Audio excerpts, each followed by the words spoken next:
Everybody, it's Wednesday, May 25th, and we continue our looking at the Acts of the Apostles. This time we're at chapter 17, beginning at one verse of 15, really, and then forward.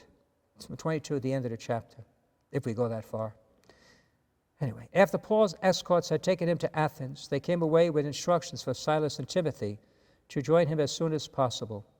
Then Paul stood up at the Areopagus and said, "You Athenians, I see that in every respect you are very religious. For as I walked around looking carefully at your shrines, I even discovered an altar inscribed to an unknown God. What therefore you unknowingly worship, I proclaim to you. The God who made the world and all that is in it, the Lord of heaven and earth, does not dwell in sanctuaries made by human hands, nor is served by human hands, because he needs anything. Rather is he who gives to everyone life and breath and everything."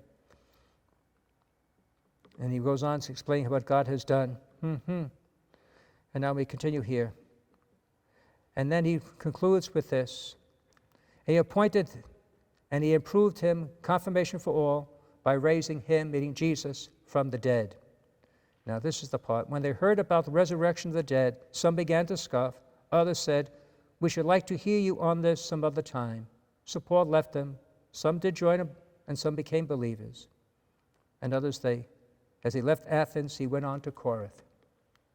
So what's the point of that? Their response, at least some, was scoffed at him. It does sound a little bit over the top, resurrection from the dead. But others were curious, and they said, "Well, we should like to hear you on this some other time." Unfortunately, it doesn't appear that there was another time. Paul got up and left. You ever see these commercials? I don't see it late, but sometimes I'm traveling, especially at a different time zone, and I remember watching these things, these infomercials they sell, and call now, right now. Go to your phone, 1-800, whatever it is. They want you to move instantly, because they know if you delay, you're not going to act. They got to catch you right away, and they sort of make it sound urgent, that it has to be done immediately. Because if not, well, they're going to lose a customer.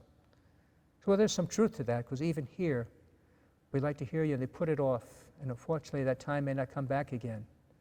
Maybe sometimes we have put off our decision to follow Christ more closely, thinking that, well, we have time. Not yet, later on, when I'm done this, when I get my career, when I get my family, whatever it may be, we just put things, and all of a sudden you wake up and say, wow, where did life go? Where am I at? What place am I at? So right now, if you haven't, make a decision right now to follow Christ, the one who rose from the dead. And we who believe him, we too shall rise as well. Amen.